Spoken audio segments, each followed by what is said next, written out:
सम्पूर्ण मित्रलाई हार्दिक नमस्कार छ। मित्रहरू,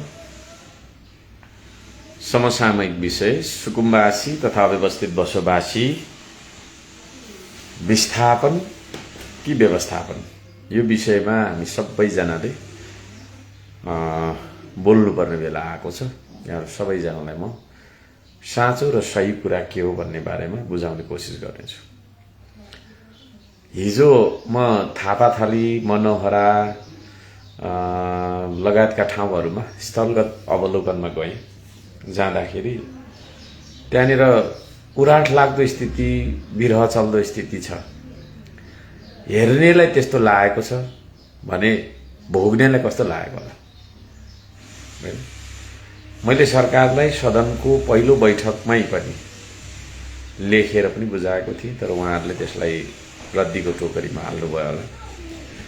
प्रतिपक्षले के भन्दैछ, प्रतिपक्ष दलका जिम्मेवार व्यक्तिहरूले के भन्दैछन्, कस्ता सल्लाह सुझावहरू दिँदैछन् भन्ने कुरा यो सरकारले गम्भीर भएर सुन्नुपर्छ, विश्लेषण गर्नुपर्छ, बुझ्नुपर्छ र आफूले बनाउने नीति तथा कार्यक्रममा समावेश गर्नुपर्छ। त्यो मान्यता त्यसरी जानुपर्छ देश।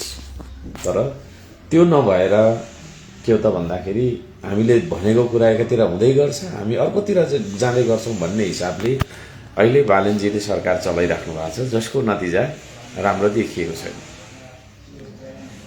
त्यसरी चाहिँ नि तपाईँको भत्किएका घरहरूमा मान्छेका सपनाहरू भत्किएका देखेँ मैले। त्यहाँ मान्छेको बाँच्न पाउने अधिकार, आधारभूत बासको अधिकारहरू हनन भएको देखेँ मैले। त्यहाँ होला ती बस्तीहरूमा तपाईँको चाहिँ नि सुकुम्बासी मात्रै थिएनन्, त्यहाँनिर हुकुमबासीहरू पनि थिए होलान्।